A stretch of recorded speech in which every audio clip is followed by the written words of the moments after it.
All right, welcome back to the Cool Check-In.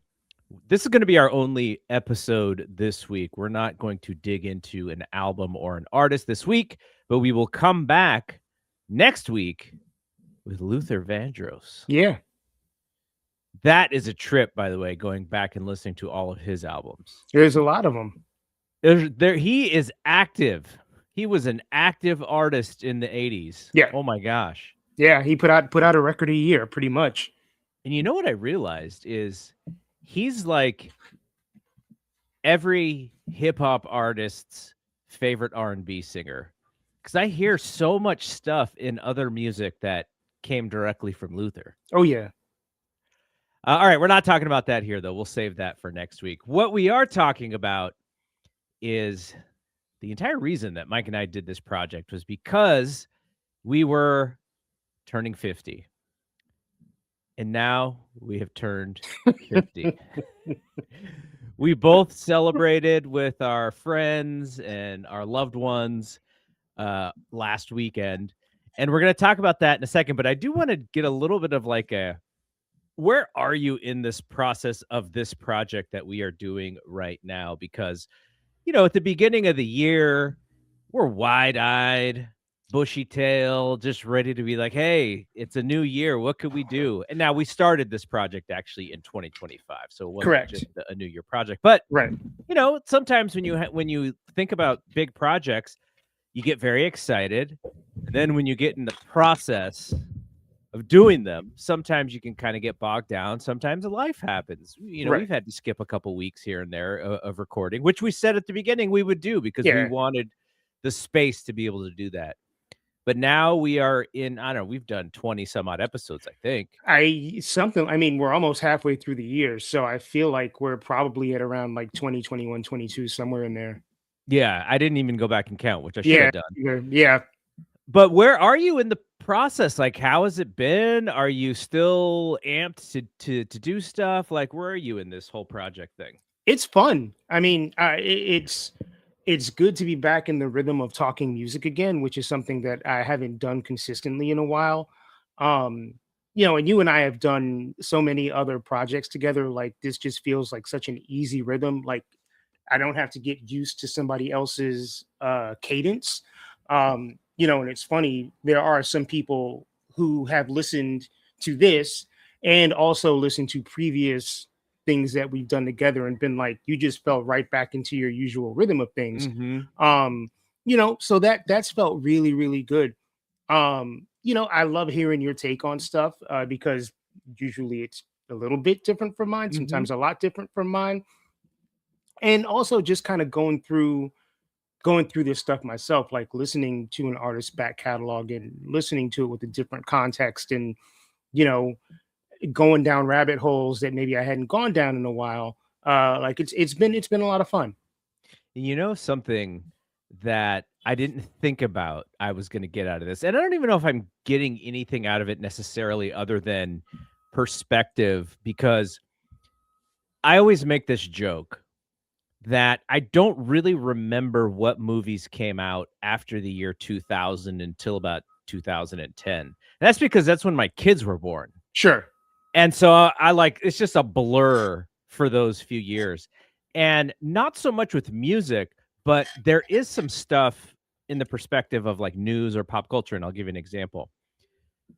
Listening to, I listened, I know you read it, but Brandy's book, Phases. We're going to do a cool check-in on that book in the near future. Listening to her talk about her relationship with Wanye, that in real time, I know, because of the human being that I am, I know that I was probably like, there's something going on here. This doesn't feel right. Right. And yet listening back to her talk about this, now this is just one side. He's got his own side, though. The age thing kind of leans against his point of view here. But listening to her talk about it, I was just like, in real time, why did I like Broken Hearted so much? Or why did I like Wanye so much? Like that kind of thing is really hard to like really deal with, right? Yeah. And as we have the perspective of being grown ass people, to think back and go, man, should I have not bought any Boyz II Men album, whatever it is. But that's the part that I'm getting out of this, is thinking back to what would I have thought back in 1996 as a 20-year-old person Right. versus thinking about it as a 50-year-old person today. Well, I mean, it's like you don't know what you don't know. And I think that one of the great things about getting older is that you, your perspective shifts. I think it's happened for me. I think it happens for most people as you learn more things, as you experience more life. Uh, uh, your perspectives on things change a little bit. So I mean, in 1996, I was, 19, 20 years old. I didn't know anything. Um, and I was able to, my relationship with art and artists was a lot different than it is Mhm. now. I mean, you also, you think back to that time and, there's no social media, there's no podcasts, there's no, no Me Too, no people putting people on blast, none of that stuff. So, I mean, it sounds like a cliche to say it was a more innocent time, but it was very easy to like give the benefit of the doubt back then. And, I think a combination of, changes in perspective and then just changes in technology in the world around us kind of put us in the position where we are today. But, it's funny, like with Brandy specifically, the thing that kind of like freaks me out when I'm thinking about like this project and the birthday and all that stuff is when Brandy first came out, it was like, oh, here's this new like young girl that's coming out. And it was like, oh, this is so cute. She's like a young girl, whatever. Brandy is 2.5 years younger than we are. I know. Like, it's insane. By the way, Uh, she looks amazing for her yeah. age. Oh Yeah. my I god. mean, Her for her and Monica age. both.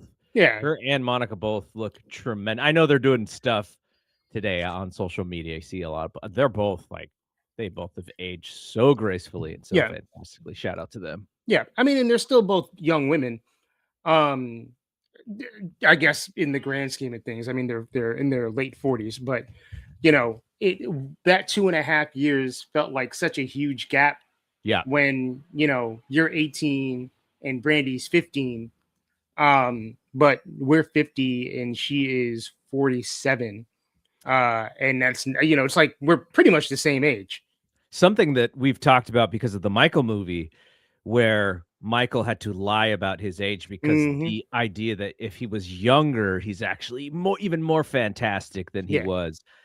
And Brandy talks about this in her book, which is like sitting up in my room is kind of a, a youngish 13-year-old girl kind of song. And she's older than that. But again, they are kind of making her younger because of the who she's singing to, who they want to buy her records. right, And this was something that she had to deal with as she was growing older, like her mom being her manager and being like, nope, this is how you have to dress. And she's like, okay, like I'm growing up, like I'm not like 14 here. So right. it's just that came to mind too.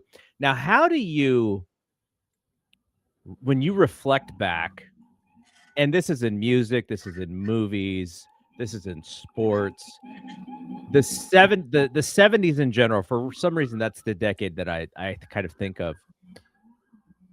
Fast and loose with rules, with really young women. Yeah, if we want to use the groupie term, that's kind of what they were called back then. Mm, And the goal of like these rock stars who were in their 20s and 30s was to just, find the youngest girl to spend the night with or whatever. Like that was like achievement back then. And that, we were born in the 70s. But do you audit yourself like when you think about those times, or do you just go, you know what, that was a different time. I had personally nothing to do with it. So it's whatever. But like those people who did those things, some of them are definitely still alive. Like, how do yeah. you audit your own thoughts with that kind of stuff? I mean, that's kind of a case by case basis. Um, you know, And I think some of it is not only like an age thing and a times thing, it's an also because I do what I do for a living, and I've seen scenarios like this in person. My perspective is a little different. I mean, you know, no one's going to ask for ID, right? Although lots of people should, particularly back then, have been asking for ID. Um, it was definitely a different time, and I think for a lot of reasons, I, you know, people that have transgressed, 50 years ago. I mean, it's also, I mean, I guess the other part of that is that we don't know any of these people's lives, right? Mm-hmm. We don't know who apologies have been made to. We don't know whose story straight, like in any given situation, you really don't know what happened unless you were there. So Yeah. there's got to be like a little bit of benefit of the doubt, at least.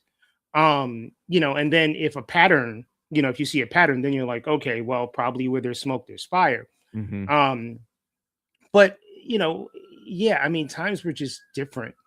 Um, and I think about my grandparents, and when my grandparents got married, my grandfather was 27, my grandmother was 16. Um, and I don't think that, this is the 50s, not even the 70s. Um, and that would be scandalous in 2026. Mm-hmm. But I don't think it was a big deal back then, and I don't even know if it was that big a deal, noticing it growing up. I mean, to me, they were both just old, you know. Um, but yeah, man, there's so much that comes into that. There's so much that comes into that, and I think with so many of the people that we're talking about over the course of this series, there is a point when we have to stop and think about our enjoyment of you know their art versus like the actions that they've taken as humans, and sometimes it can feel a little weird, but I do think that there's a lot of context you have to sort of filter through in order to figure all that stuff out. And what bothers me more is the people who don't think about that shit at all. Mm-hmm. Yeah, totally. Um, okay, well, we'll talk about our parties here, our celebrations here in a second. One more question, Hmm. which is in the episodes that we have done, I feel like it took me. I'm not going to speak for you. It took me like maybe 3 or 4 episodes to feel like, okay, I think I have a rhythm down. Like I think I have the rundown the way that I want. I have all the information organized the way that I want. Here's how we're going to go from one part of the show to the next part of the show. Hmm. Um and which means though that I didn't feel like I did my best work with the New Edition episode, by the way. By the it's still like the most listened to one on YouTube for what it's worth. Yeah. Um but then there are episodes like the Whitney Houston one that we just did where I was like, man, we got to everything that I wanted to get to. Not everything about her life. You can't get to somebody's life in an hour and a In an half. hour, yeah. But all the things I wanted to hit and all the things that I think sometimes when you hear conversation about Whitney Houston, you don't really hear those things because there's been a lot of legend of her life over the years. And I was like, man, we really hit all the nuts and bolts of what Whitney was about to us. Um, where did you feel like were you comfortable from the very first episode, or did you feel like you had to get your sea legs? Like, what do you remember about those early episodes? I mean, I'm a little self-critical. I'm very self-critical.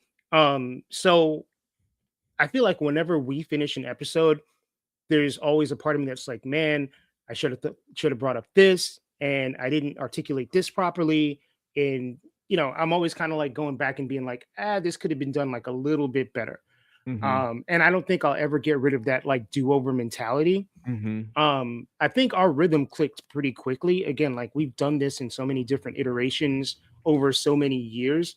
Like once you and I start talking, it's just kind of like it feels very natural very quickly. I think in terms of like the theme of the show and the little various like parts that we do to it. I mean, the first one is always going to be like the test, right? Yeah. Because you've never done it before. There's no precedent. And I think, similar to you, it took 2 or 3 episodes before I was like, okay, this is what the rhythm specifically is with regards to this specific podcast, this specific format, these specific things that we're doing. Like in terms of conversational chemistry, it was on from jump. But like you, I think it took 2 or 3 episodes for me to be like, okay, I understand what Garrett's rhythm is and what like the run of show is. Yeah, and hopefully you are just sort of anticipating the things now because you understand how the rundown Yeah. works. Because I originally I had like these other things that I wanted to ask, like, have you seen this person in concert? Like, what's your mixtape like? Like, what do you have this thing on? But those just naturally kind of came into the conversation. So I was like, okay, I don't even have to talk about this anymore because we're talking Yeah. about those just naturally anyways. And Yeah. so I think once I stopped kind of forcing like these categories or things, I was like, okay, then I don't have to do that anymore because we're just naturally doing Naturally that. doing it. Yeah. Yeah. 100%. Yeah. So I would say, like, if there was a do-over, if we could do something over again, I'd do the New Edition episode over again, though I I mean, liked we it. can. You know what? I liked it a lot because that is a group that we both love so much and Mhm. that we know a lot of stuff about. And there's been lots of documentation about them. So it was just naturally like we just knew our stuff when it came to them. Yeah. But I think I would have changed a little bit of stuff there. I think the Fugees episode, interestingly enough, because of the Lauren and Wycliffe dynamic, and because we were actively having these conversations, in when we met, or in the 2000s, I think that felt pretty natural, and I think we did a pretty good job there. The Amy Winehouse episode is memorable to me because I watched the bio, I watched the movie, and she doesn't have many albums, so it's not Albums. like it Right. was really about the music as much as it was about the human. Yeah. So I think some of those early episodes, like maybe the Jacksons, if I knew, okay, we're gonna do Jacksons, then we're gonna do MJ, then now we saw this MJ movie, and now Movie. we're gonna do another MJ. Like, I think I would have done the Jacksons episode a little bit differently, but Okay. this is all kind of like a work in progress. It would, if we had the benefit of maybe a production budget and, X, Y, and Z, you could go, okay, well, we'll do these test episodes and then we'll redo them once we figure. But we just wanted to do like a living project. So I'm Yeah. comfortable with how we've been doing it. And I think as we get towards the end, like, they're just going to keep getting better. Better. I think so too. And it's funny you mentioned the Fuji's episode because I've had two different people in the last week tell me that they are on that episode right now and like talk to me about it. So I just, I feel like it's almost from the day that we met, we had Lauren and Wycliffe conversations. yeah, and you know what? It's in the zeitgeist right now because I think Torre just did like a thing on the Fugees. Um, and Lauren was in the news a week or two ago because she responded to a fan asking why she didn't make another album, and Wyclef's got a new record out and like all this stuff. So it's just, it's in the air. Yeah, for sure. All right, let's talk about our little celebrations. So I'm May 28th, so I actually beat you to 50 by 3 days. You did. You're the 31st. And it's funny because, again, one of the things that we connected on early was how close we were in age when we first met. It's like, oh wow, like this is kind of wild. And our buddy, our old buddy, you probably talked to him more recently than me. Our old buddy Randy Stewart is a similar birthday as well. Like That's right. his birthday's like the same week or something. Something like that. I haven't spoken to Randy in a minute, but And then my friend Greg James as well is like very similar, like, time frame as us. So and our lots of our May bu- our, 20. our And buddy Headcase. Nick, yeah, Yeah, Headcase is the exact same birthday as me, but he's much yes, younger. He's a yes, younger man. yes, So 50. Somebody told me, they said 50 is like a mind fuck. Like it's just psychologically a mind fuck. Mm-hmm. And I would attest to that. I remember my 30th birthday very clearly. The mind fuck to me is my oldest kid is going to be 27 this year, and he's 3 years away from a birthday that I very clearly remember, Wait, and didn't that we celebrate our 30th birthdays together? Or didn't we go to Vegas like right after that? we might have, yeah, we might have been in the same I place. I think we did. So getting over the mind fuck as it was described to me, um, 40 was the same way. I feel like 40 was maybe a little bit different, but I think it's because once I turned 46, it was a little bit of a countdown. Mm. And, like, it's just in your mind. Like, 50 was just in my mind. It was like, "Okay, it's coming," and then 47, and then 48, and then 49, you're just like, "It's coming." And so now that I've hit it, I'm kinda like, am I gonna be the same way about 60? Like, how do you how do you deal with that stuff? I mean, I'm not thinking about 60. 50, like I don't want to say this in the past tense because it's still like tripping me out. Um, because I'm trying to like wrap my head around 50 years being a long time, which Mhm. unquestionably 50 years is a long time. And then just kind of like what my goalposts have been for 50, what I've seen as 50 sort of in my family and in the world and other stuff. And it just like feels weird. It's like, where am I supposed to be? Am I in a better place than I thought I would be? Am I in a not better place? It's just like it is I'm a reflective person by nature. Mhm. And I think that this particular milestone just kind of combined with, things that are going on in my personal life, things that are going on with my health, things going on in the world. It's just like a very serious reflection point and inflection point. Um, so I think my brain is so like stuck in 50 right now. I don't, 60 is that's 10 years from now. That's a long time. Although, 40 to 50 seems like it went by like that. Yeah, going from 10 to 20 felt like it took forever because at that point, 10 to 20 was just gonna be half of our existence. Right. Now 10 years is gonna be 1/5 of our Our existence. existence. Right. Yeah. Yeah. That's It doesn't feel, 10 years doesn't feel the way 10 years used to feel, which sounds weird, but I think it's true. yeah, But just, it feels yeah. like I jumped straight from 40 to 50. And, when I turned 40, I was coming off of moving back to New York, it made some life changes. Uh, it's funny, like I went out for a run yesterday and I was like, man, when I turned 40, I was doing this shit regularly. Now I'm like struggling to get up the block. I gotta like, change my game a little bit here. But 10 years does go by really fast now.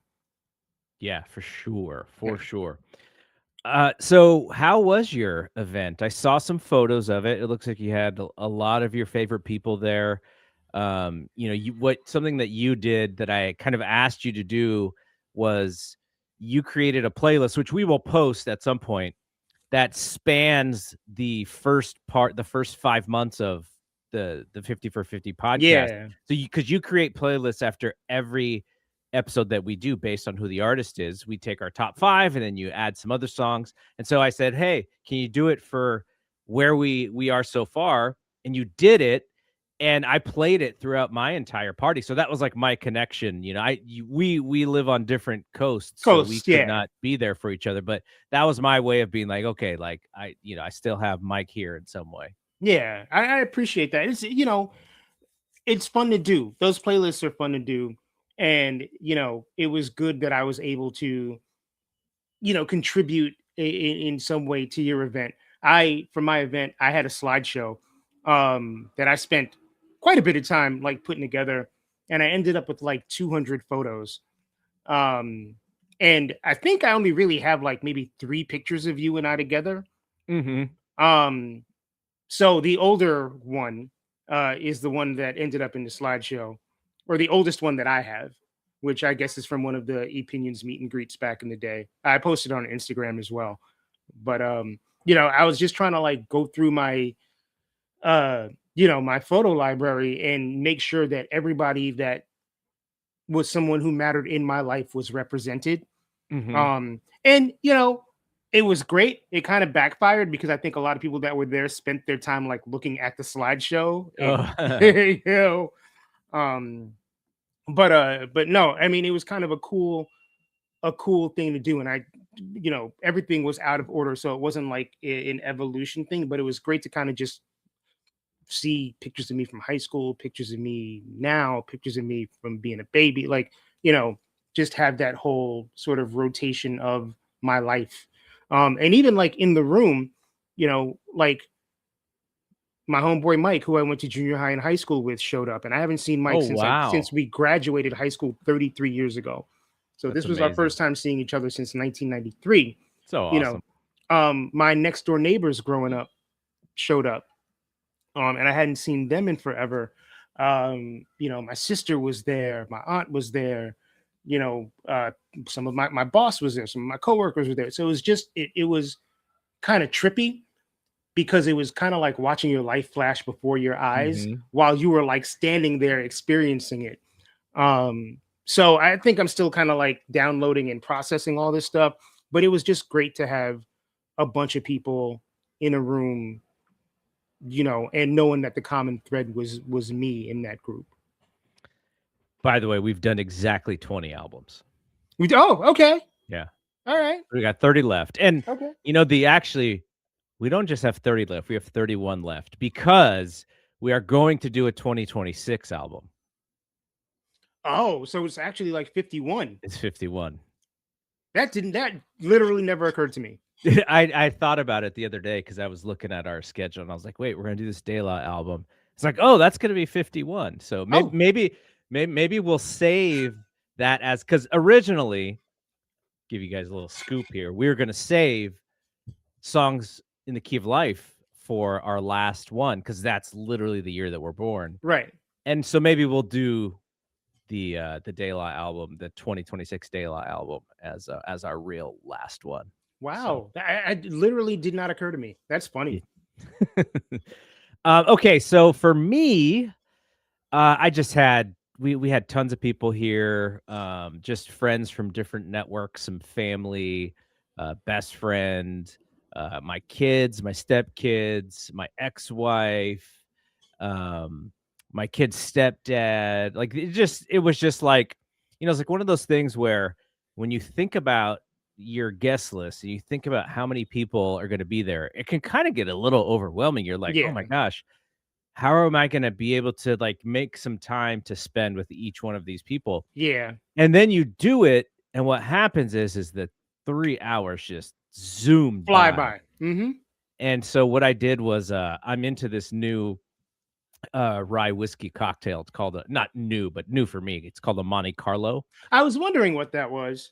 And so I probably made about 15 of them just so people would, whoever wanted to try it. So I was like, doing my little bartending thing and then going around and talking to people. And then by the time the thing was over, I was like, oh my gosh, like the time just went by so quickly.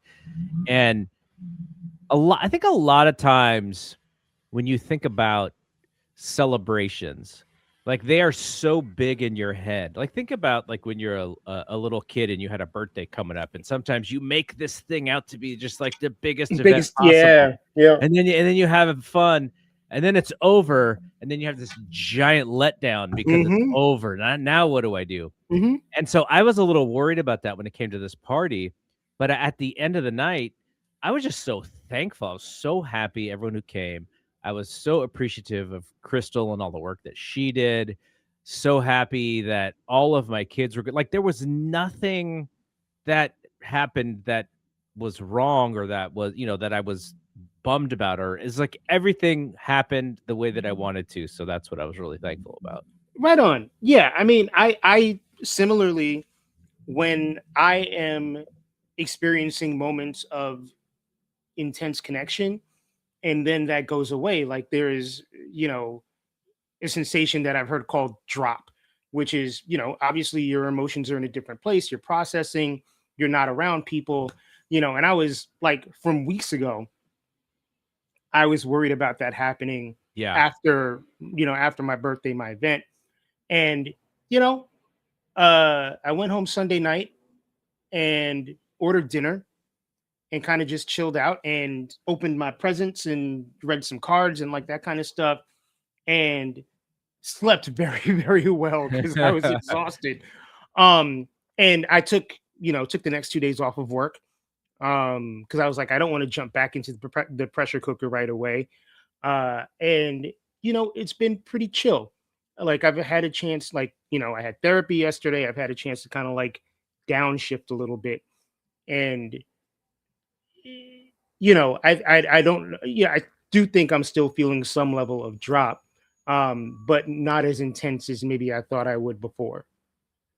Yeah, I was a little worried about that too, and I feel really good, so I'm happy that that didn't happen to me. Um, all right, so where are we gonna go from here? I just pulled up our list of albums that we still have Hmm. left. I'm not gonna read all of them that we have left to go. But we're gonna do, like I said, Never Too Much. Luther is our next album. We got Purple Rain coming. We got Low End Theory coming. We got 36 Chambers coming. Life After Death, which we kind of wanted to create some space between Pac and Biggie, or else Yeah. we would have done Biggie pretty soon. We got the Roots coming. We got our second half of the Michael Jackson year. By the way, I don't know if this is true or not, but I saw something that said the next Michael Jackson movie might be called King of Pop. They're gonna do part 2 of the movie that we just saw. Uh, Jafar and his pops get another paycheck. Well, but one thing that has happened since the last time we talked is, John McCain. yeah, passed away. Yeah, that's pretty crazy.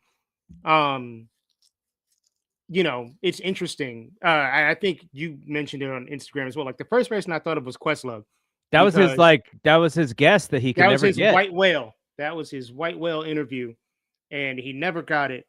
Um, but yeah, man. I mean, that dude was such like a powerful industry executive, and to be the executor of the MJ estate, and also like to have been a friend of the Jackson family for 55 years or something like that. Like he knew where a lot of the bodies were buried. Mhm. Um, So that movie, looks like, and I'm sure this is loose. It looks like they're going to cover the trials in one trial, so they won't have the couple of trials there. So they'll do well, there one was of the there trials was only one trial. or two, what There were would you call it? two accusations made when he was alive. One was settled before it went to court, and the other one went to trial. Yeah, maybe those 2 time frames are gonna be Gonna pushed combine into into one, one. right? And then I think just, yeah, the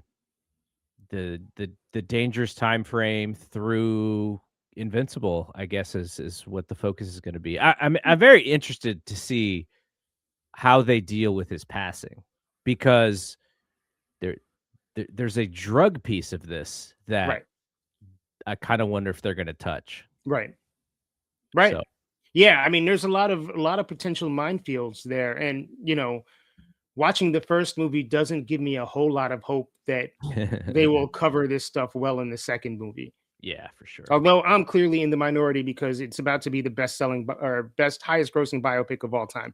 So Yes. They've done a fantastic job with the marketing get has been get incredible. and the fans are fired up, and Yeah. again, it's kind of what we talked about at the beginning of this episode. Like, there are some things that we may have some thoughts about, and how do you reconcile those thoughts? And obviously we're on the higher end of the super fan aspect of MJ, but I don't think a lot of those people, either they don't know or they just don't care They don't about care. Or, some of that other stuff, some of the yeah, I rumors mean, and such. and I mean, at the end of the day, like I love Michael's music, and you know, nothing. I don't think anything is going to keep me from enjoying Michael's music, but I do think that the narrative of his personal life is being rewritten in a way. Mm-hmm. I don't know. I mean, and I think like the super fan culture, it's just like a bunch of things kind of pushing together that weirds me out a little bit. But you know what? I think I even said this before. I was on the subway a couple of weeks ago, and there was this kid. I say kid, he was probably in his like earlier mid 20s. Sort of like random white kid, and he was talking to his friend, and they're like, "Oh yeah, we're putting this Michael Jackson playlist together." And I'm like, "Man, if you'd have told me in 2026 that kids would still be discovering Michael Jackson's music, it's kind of a mind blower." Yeah, I told you that. My son was like, "I've been listening to a lot of Mike Jack." I'm like, "That's what Right. you call him?" Um, Isn't that what Jay-Z called him? only Jay-Z should be allowed to call him that. Okay, other albums we're gonna tackle. Confessions, gotta do Confessions and Usher. John That- Mayer, Continuum. yeah, it's like, don't we have like Fiona Apple in there somewhere? Fiona Apple for sure. Alright. Probably Fetch the Bolt Cutters. Okay. Um, yeah, and Mariah Carey. We got to do our Mariah Yeah, Carey we got episode. So Mariah. Yeah, tons of lots really of good stuff. stuff that I'm looking forward to. But also, there's some heavy research that I got to do because we got some big catalogs Yeah, coming. some artists with huge catalogs. I mean, Luther's a pretty intense catalog. So Thankfully, those are like 8 and 9 song albums, though. yeah, I mean, back in the day, it wasn't like 35 songs with interludes. Yeah, for sure.